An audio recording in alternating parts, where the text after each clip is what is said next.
My name is Ava Collins. I am 27 years old, and once, in a small, snow-covered town called Millersburg, I was the quiet girl with ink-stained hands and too many feelings for her own good. Back then, Valentine's Day wasn't pink ribbons and red roses for me, it was humiliation sealed with laughter, the kind that follows you like a shadow through every hallway, through every year of your life. I was 16 when it happened. I had never been kissed, never even held hands. But I had a heart full of poetry, and a hopeless crush on Nathaniel Reed, the golden boy of Hollow Creek High, the one with hazel eyes and a smirk that made teachers go soft. He starred in every school play. He didn't know I existed.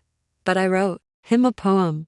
Not just a few sweet lines. No, it was pages folded carefully into a pink envelope with tiny hand-drawn hearts. I didn't sign my name, but I sealed it with a pressed daisy, my favorite flower. I slipped it into his locker the day before Valentine's, praying he would read it in silence and maybe, just maybe, smile. He didn't. Someone else found it, and on the night of the school's Valentine variety show, a tradition where drama students perform skits and scenes, something unexpected happened. Right in the middle of their comedy act, Nathaniel stepped forward under the lights, holding something in his hand, my letter. He cleared his throat. The crowd fell silent, and then he began to read it, word for word. My dearest Nathaniel, you don't know me, but I know the sound of your laugh. The audience tittered, and I dream of it falling against my neck like snow. Laughter exploded. A spotlight hit his smug smile. By the time he reached the last line, you are my February heartbeat, warm against the frost, I was already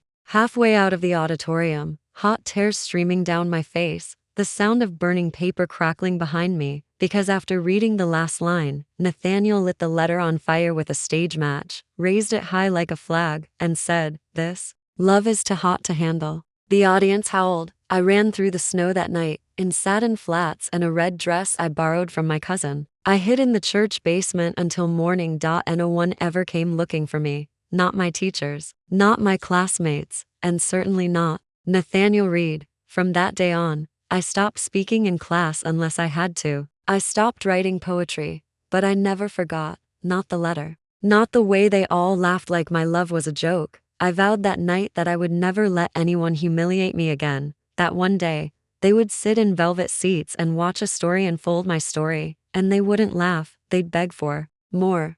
I didn't go back to the drama club after that. For the rest of high school, I kept my head down. My name never made it into yearbooks, and my face was conveniently forgotten in every group photo. But inside, something was brewing, like ink gathering in a fountain pen, waiting for the right page. I graduated third in my class, no fanfare, no applause, just a plain blue robe and a mother who hugged me with tired arms. Dad had passed away 2 years earlier. He was the only one who ever encouraged me to write. He'd once told me, "Ava, the world may never clap for your heart, but it will one day listen if you write it loud enough." So I did. I left Millersburg the next morning with a scholarship to a small liberal arts college 3 states away. I majored in literature and theater quietly, steadily. While the other students competed for leads and parties, I spent my nights stitching words into scripts. I learned lighting, set design, costuming, every piece of the puzzle that made a story come alive on stage, and I never stopped writing love letters. Only now, they weren't for boys, they were for characters, for audiences, for the part of me they tried to burn. By my senior year, one of my plays, February Heartbeat, was selected for the State Writers' Showcase. It was small, low budget, held in a drafty hall, but it was mine. A story about a girl who fell in love with someone who mocked her, and how she rose from the ashes. People cried. An agent named Meredith Channing was in the audience. She found me backstage, clutching my script and brushing chalk from my sleeves. She said, "You write pain like it owes you something." I said, "It does." She offered to represent me on the spot. Within a year, I was writing professionally. By 24, I had 3 off-Broadway credits. Critics said my work felt visceral, ghosted by real wounds, and maybe it was, but I wasn't ready. Not yet. I wanted my name in lights, not for the applause, for the reckoning. Then, one rainy February night, I came across an article online about Millersburg. The Hollow Creek Theater, the same one where Nathaniel had mocked me, was in financial trouble. The drama teacher had retired. The stage curtains were moth-eaten. Ticket sales were at an all-time low. It was up for sale. Something inside me clicked. Not with rage, with purpose. I called Meredith the next morning and said, I want to buy a theater. She laughed. You want a vanity venue? You're not even 30. No, I said. I want to buy the place where my heart was broken. She paused, then said softly, All right, Ava, let's get you your stage. Millersburg hadn't changed much in the years I'd been gone. Same cracked sidewalks, same red brick shops with peeling paint, same cold wind curling off the hills in February. The Hollow Creek Theater stood just as I remembered it, except older, smaller, and somehow defeated. Its marquee hung crooked, the R in theater flickering like it was stuttering out its last breath. The lobby windows were fogged with years of forgotten dreams, and a for sale by owner sign leaned against the front doors. I stood across the street for 10 minutes before crossing. The owner was an old man named Victor Langley, who had run lights at the theater since the 1970s. He was kind, suspicious, and utterly unaware of who I was. That's how I wanted it. You a local investor? He asked, looking at me through scratched bifocals. No, I said. Just someone who believes in stages being sacred. He smiled at that. Then I'd rather sell to you than those hotel developers. He gave me a tour. The place reeked of mildew and mothballs. Seats were missing cushions. The backstage dressing rooms looked haunted. But the bones were still strong. I closed the deal into weeks. I used a holding company. I didn't want anyone in Millersburg knowing the name Ava Collins just yet. Instead, I hired a crew. Plumbers, electricians, painters, seamstresses. I hired a new lighting designer and sourced velvet for new curtains from the East Coast. I paid for every seat to be reupholstered. I added a calf to the lobby, framed local artwork, built an artist's studio in the basement, and on opening night Valentine's Day I scheduled a special performance, a new play, mine, title, Burnt Paper Hearts, set in a small town theater. A story of a girl who writes a letter, has it stolen, and is laughed off stage only to return years later with a pen sharp enough to carve her name into the world. The night of the show, the place was packed. Former classmates, teachers, neighbors. Even Nathaniel was there, sitting 3 rows back, looking older, puffier, and startled. He didn't recognize me at first. I wore a fitted black coat and red lipstick, but as soon as the lights dimmed and the actors spoke the first lines, I saw it in his face: recognition and regret. When the final monologue came, the moment where the lead actress reads the love letter aloud and doesn't cry, but smiles with power, I watched the whole town fall silent. Tears, gasps, and a standing ovation. After the curtains closed, I walked onto the stage. No longer a trembling girl. No longer Ava the background. Just Ava Collins, playwright, owner, and survivor. I looked right at the audience. I want to thank you all for coming. This theater holds deep memories for me, I began. Some painful, some beautiful. But tonight, I rewrite all of them. Pause. For those who once laughed when I trembled, thank you, your cruelty made me strong. For those who stayed silent when I cried, thank you, you taught me to speak louder. And for those who burned my letter, I took a deep breath. I bought this stage with the ashes. Silence. Then the crowd erupted. Even Nathaniel stood, maybe out of guilt, maybe from awe, but it didn't matter. I was no longer a girl with paper-thin hope. I was the author of my own curtain call. The morning after the opening show, Millersburg looked different. Maybe it was just me. Or maybe the town felt the ripple of something shifting the way a small pond ripples when a stone finally drops in after years of hovering above the surface. I had breakfast at a cafe near the theater. People recognize me now, but not from school. They recognized the woman from the stage, the playwright, the owner. Whispers followed me, not with mockery but with wonder. Later that afternoon, the local paper ran a headline, "Local Girl Returns as Broadway Writer Saves Historic Hollow Creek Theater." I didn't correct them. Let them think I was just a success story. Let them print half the truth, the other half the fire, the heartbreak, the humiliation I kept tucked inside like an old script no longer in production. But something else was stirring that week. Nathaniel sent me flowers, an expensive bouquet with red roses and white lilies, my old favorites. There was a note. I had no idea how talented you'd become. Would love to talk. Maybe dinner? Nate. Funny how he used to write his name at the top of my homework after I solved his equations for him. I didn't respond. 3 days later, he came to the theater in person. He stood in the lobby like a nervous teenager, hat in hand, suit slightly too tight around the middle. "Ava," he said when he spotted me, voice low, eyes uncertain. "You look incredible." I looked up from the box office register. Thank you, I replied flatly. I wanted to say congratulations, he began. And, I'm sorry, for that day, for what happened. I tilted my head. Which part? When you laughed? When you lit the match? Or when you bowed like you won an award? He blanched. I was stupid. It was a dare. High school stuff. It was cruelty. I corrected him. The kind that leaves more than just memories. He shifted uncomfortably. I've changed.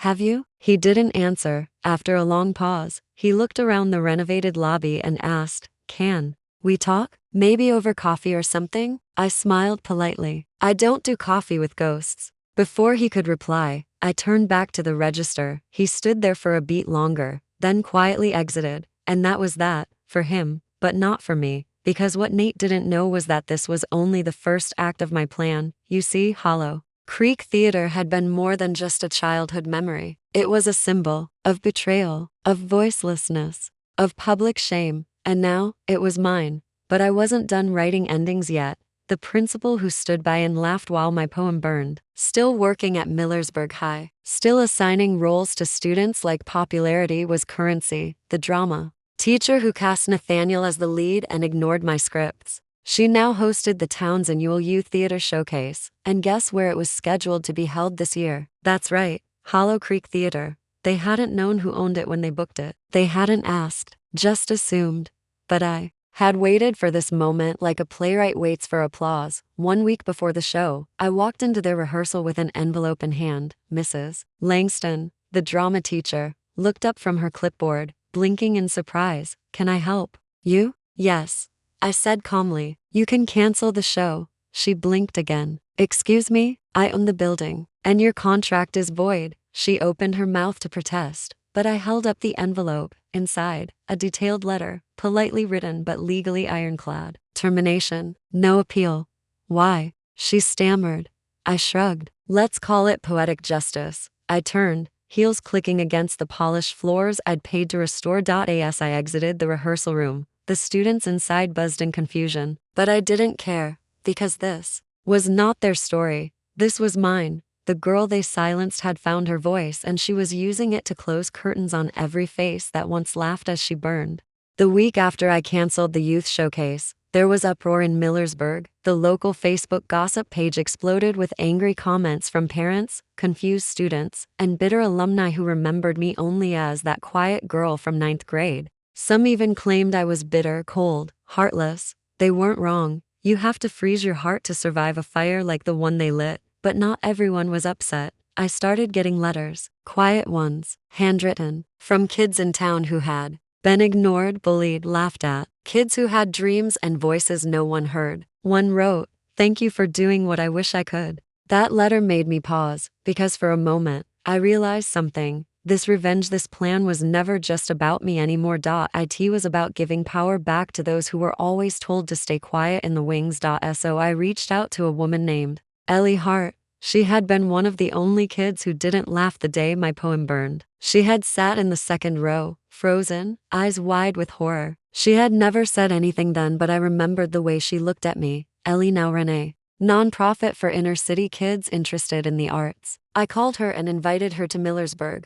I want to do something real, I said. Not just burn bridges, but build a stage for people who never even got one. We worked fast. I set aside 3 nights at Hollow Creek for a new Valentine's production, not run by the school, not funded by donors. A play written by students who had never had a script in their hands. Costumes sewn from thrift store finds. Sets painted by hand. We called it Unwritten. And every line of it came from kids who had been bullied, broken, abandoned, or ignored. The cast was electric. They cried on stage. They screamed. They laughed. They danced. They stood tall. Opening night arrived like a storm. The theater was packed, not with parents in furs and donors in pearls, but with families, with children, with teens holding hands and seniors leaning forward in tears. No one came for status. They came for truth. At the end of the final scene, a girl stood center stage and read a letter. It wasn't mine, but it echoed mine. A poem of hope, about love and shame, about surviving Valentine's days where no cards came, about believing your voice mattered even when the world called it silly. As she read the last line, "You didn't burn my love. You lit it."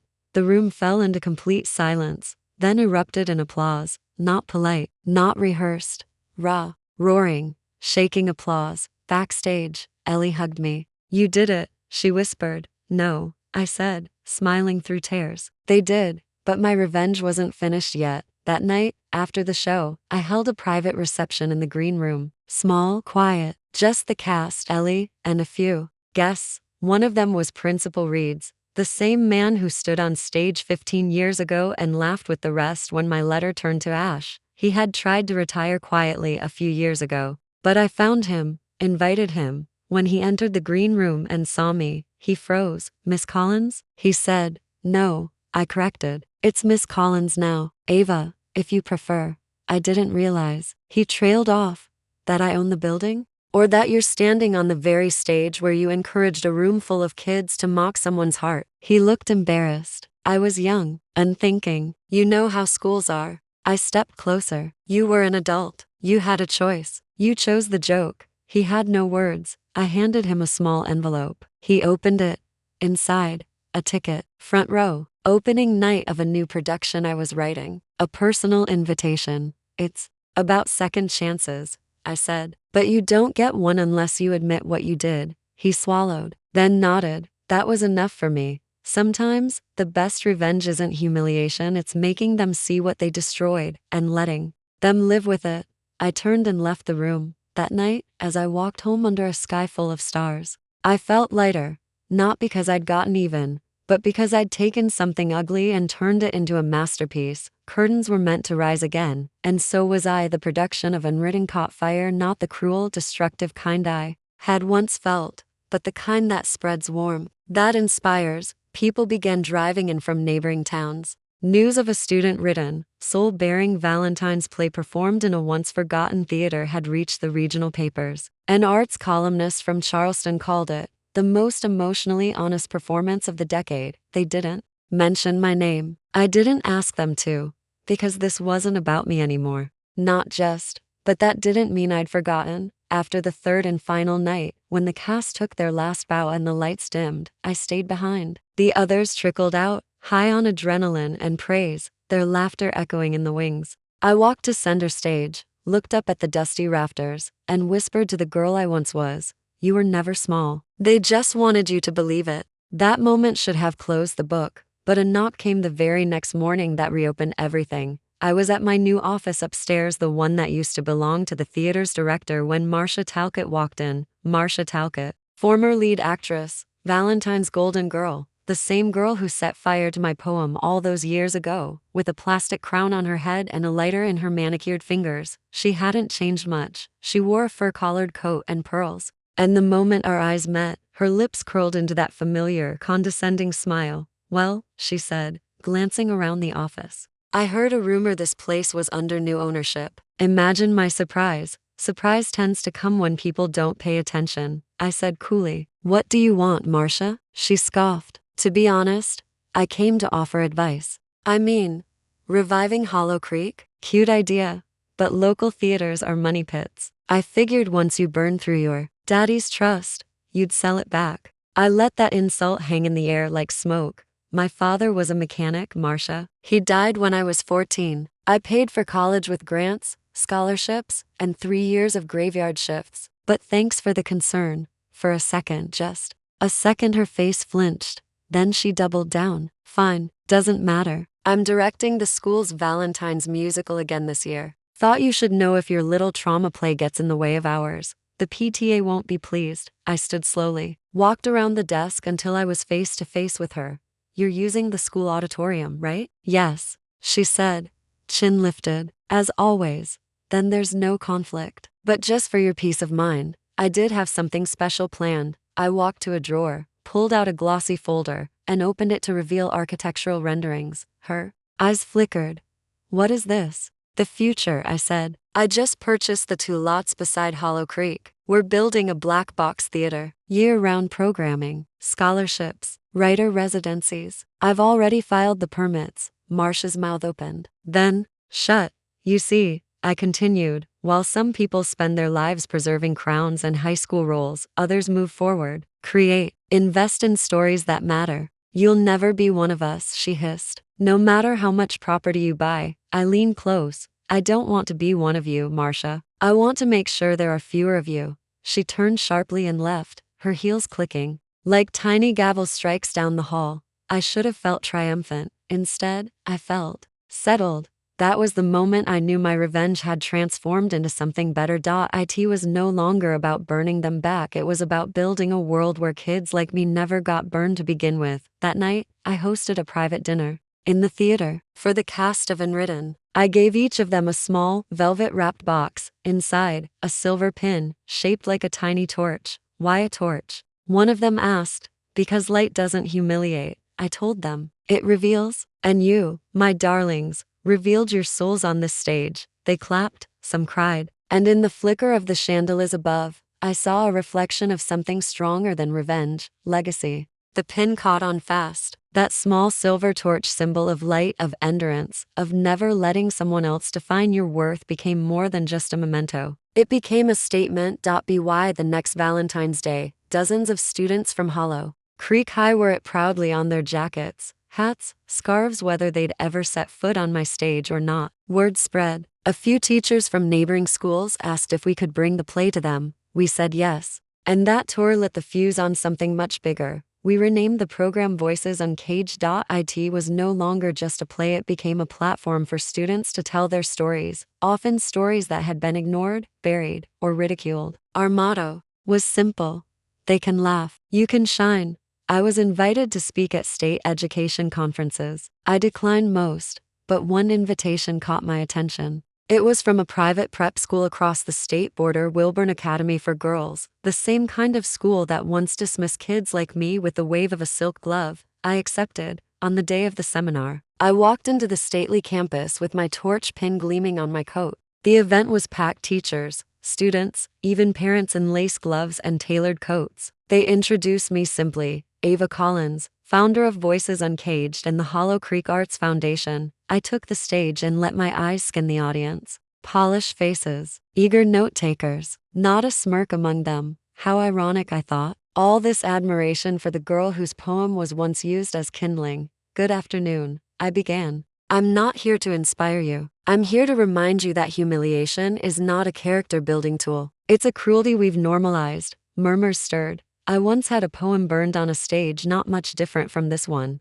I wasn't brave. I ran off crying. And for years, I thought that moment had ruined me. I let silence fall. It didn't. My voice didn't crack. My hands didn't tremble. Because for the first time, I wasn't speaking for revenge. I was speaking for her, the girl who wrote that poem, the one no one clapped for. Afterward, a young girl came up to me with tears in her eyes and said, "They make fun of my art too. But I saw your play, and now I know I'm not the joke." I hugged her and whispered, "Promise me if they try to dim your light, you shine anyway." Back in Hollow Creek, we held auditions for the next original production. Students flooded the sign-up sheets. Some who had never spoken above a whisper now begged for lead roles. The theater pulsed with life. The old curtains were replaced, the velvet seats reupholstered. I had a carpenter restore the original hardwood stage boards, and carved beneath them, hidden from the world, we etched these words: "We are not the ones who burn. We are the fire." It became a mantra. One night, as I locked up the theater after a long rehearsal,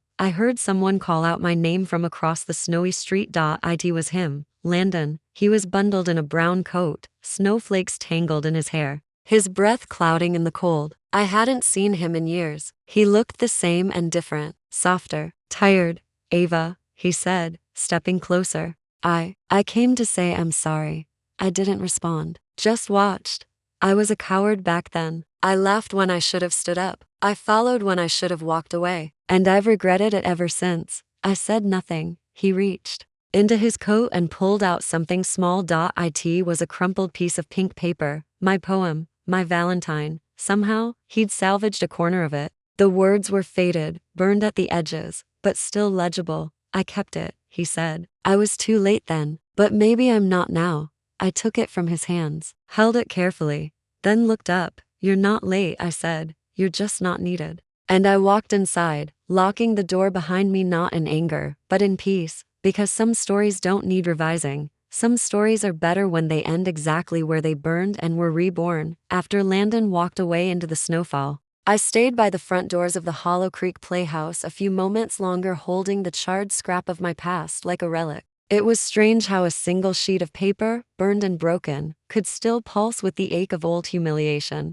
But I didn't feel hurt anymore. I felt finished. The ghost of Valentine's Day that once haunted me had finally faded. By spring, the playhouse was thriving. We introduced our next production, Ashes to Ink, a story about a girl who reclaims her voice through storytelling. Nearly every cast member had once sat in the shadows. Now they stood in spotlight. The audience grew too large for our modest venue. That's when the idea took root. Something daring. I returned to the city, the one that once turned its nose up at Hollow Creek, the place where the critics lived, where real theater made its mark. And I bought a broken-down building near the city square, an abandoned opera house covered in graffiti, echoing with decades of silence. Some called it a foolish move. Others called it impossible. But I called it home. We renovated it slowly, painfully, piece by piece. Every beam was scrubbed, every seat recovered. A new red curtain draped the stage. The floor creaked with history. And on the front marquee, we placed 4 words: Voices Uncaged Presence. Home fire opening night sold out, and in the front row sat 2 people I hadn't expected, Mr. and Mrs. Kingsley, my old drama teachers. They looked older, quieter, and unsure of where to look when our eyes met. After the curtain fell and applause filled the room, they approached me backstage. Mr. Kingsley cleared his throat. "You've done remarkable things, Ava." Mrs. Kingsley offered a small nod. We didn't know, back then, how much it meant, what we destroyed. I let the silence linger. Then I said, "The past doesn't get rewritten, but the future, that's mine." And I walked away. That night, I stood on the rooftop of the opera house, looking out over the glowing city. I thought of the girl I used to be, the one scribbling poetry in spiral notebooks, the one afraid to speak. She wasn't gone. She was standing with me now, stronger, braver, unapologetic. A week later, Ashes to Ink was invited to perform at the state capitol's Valentine's Week Festival, something I never imagined when I first built this dream. We packed up the set, the costumes, the hearts of dozens of teenagers who had once been told they weren't enough, and we lit up that grand stage. The applause felt like thunder. Not for me. For all of us. At the after party, a reporter asked, "Miss Collins, what would you say to those who once silenced you?" I smiled.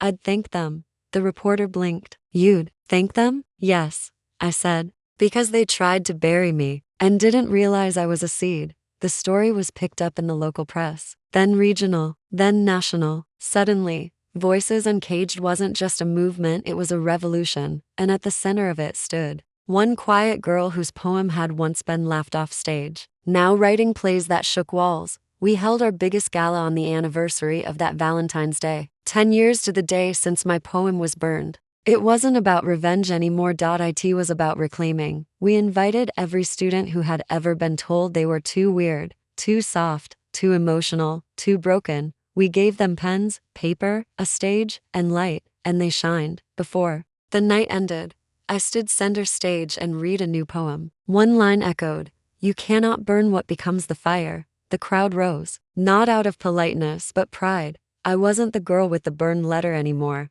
I was Ava Collins, and this was my stage. 1 month after our gala, I received a letter. A real one, no stamp, no address, just folded parchment sealed with red wax. Inside it read, "Dear Ava, I'm sorry, not for what I did when we were teenagers, but for waiting 10 years to say anything at all. If you'd be willing, I'd like to see the theater. Claire Montgomery, the same girl who set my poem on fire on that stage." I hadn't heard her name in years. Rumors said she moved north, married a banker, had a child. Others said she had tried to become an actress, failed, and disappeared. I read the letter 3 times, then folded it and tucked it in the inside pocket of my coat. I didn't respond, not yet, but I couldn't ignore the flicker it stirred in my chest. That Friday, I walked into our youth rehearsal a few minutes early. Our newest addition, a quiet girl named Rosie, was sitting cross-legged on the edge of the stage. She was crying softly, hiding her tears behind her script. I crouched down beside her. "Bad day?" She nodded. "My mom said this is stupid. That no one makes a life from silly poems and plays. I gave her a gentle smile. Want to hear something crazy? I once thought that too, but here we are. She looked up, eyes red. Did someone ever burn your words? I laughed softly. Yes, and I let them once, but not again. I gave her a small notebook from my bag, a habit I'd picked up, always keeping a few blank journals on hand. Inside the front cover, I wrote, "Your voice matters." Ava. That night, I walked to the old hollow path behind the theater. The air was still, the wind soft with spring's promise. I thought about Claire's letter again, and then I called her. The next evening, she arrived in a long gray coat, alone. Her eyes had lost their edge. There were creases on her face that hadn't been there 10 years ago. We stood in the empty theater foyer. Neither of us rushed to speak. Finally, Claire said, "I don't know what I was trying to prove back then. Maybe I was jealous. Maybe I was cruel just because I could be. But I want you to know I was wrong." I nodded. Not forgiveness. Not bitterness either. Just acknowledgement. "Why now?" I asked. She looked around the velvet walls, the warm stage lights beyond the door. "Because I brought my daughter to your show last month. She's 8. She couldn't stop talking about it for days. Said she wanted to write like you. And when I saw your name in the program, I froze." Claire took a breath. "I thought if you could still stand, still rise after what I did, maybe she could learn something stronger than shame." That hit harder than I expected. "I'm not here to beg," she continued. "I just wanted to say thank you for becoming someone better than I ever deserved." Before I could speak, she turned and walked away into the fading light. I stood still for a long while, hand brushing the velvet curtain. Then I went back inside. On my office wall, there's a framed photo of that terrible Valentine's Day stage. It reminds me of how far I've come, but beside it, I added something new. A photo from last month's gala, Rosie on stage, reciting her own poem. Her fists trembling, her voice clear. We'd come full circle. The fire that once consumed my words now lit the way for others, and that's how I knew my story wasn't just about revenge anymore. It was about resurrection. The 10th anniversary of that dreadful Valentine's Day performance arrived quietly. No headlines, no ceremonies, just an ordinary Wednesday in February. But I remembered every word of the poem they'd burned, every flicker of laughter, every second of silence that followed. But more importantly, I remembered who I became because of it. That morning, I sat backstage with a stack of sealed envelopes, each one hand addressed to the current cast of our Valentine's performance. "For you, from someone who's been there." Inside each envelope was a small handwritten note. "No one has the right to dim your spark. Keep shining. AC." Not Ava Collins, just initials. The magic wasn't in my name, it was in theirs. In the fire I knew they'd carry forward. At noon, the theater hosted a luncheon for donors, performers, and former alumni of Willow Ridge School. The room was filled with the smell of roasted thyme, cherry blossoms, and anticipation. Among the crowd were teachers who had once chuckled behind hands during my humiliation. They now greeted me with forced smiles and long stares. I wore crimson, the same color as the paper my poem was once written on, except this time, the color didn't represent shame. It screamed confidence. At p.m., the school's current drama teacher took the stage to introduce the new Valentine's production, The Letter Left Behind. Inspired by a true story, I sat in the center row, my heart full. Rosie opened the show with grace and power, her voice steady, her eyes glowing. The poem she read wasn't mine, it was hers, and it was magnificent. After the curtain call,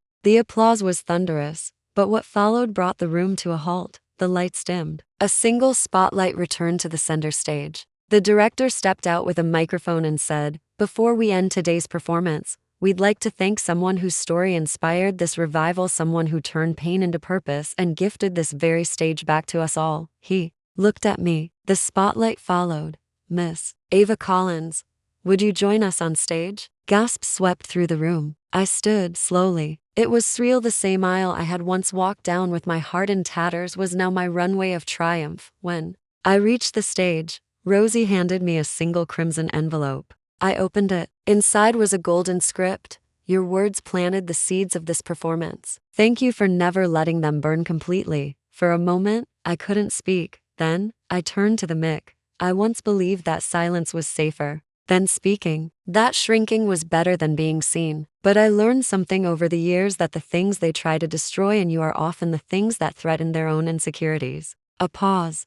I forgive them, but I will never forget. And I will never let any child with a voice, a verse, or a vision feel that they're less because they don't fit a mold. This theater isn't mine, it's yours. Tears fell, not from pain, this time, but from healing. I closed the gala with the one thing I was once robbed of. I read the original poem, the one I had written all those years ago. The one they had turned to ash. I had rewritten it from memory, every stanza stitched together by time and scars. And when I finished, the applause didn't just echo through the velvet curtains. It echoed through me. Final reflections. What would you do if the place that broke you begged for your return? Would you forgive those who crushed your voice? Or would you rebuild the very stage where you once fell and let others rise? Subscribe to more revenge stories. Share, like, comment.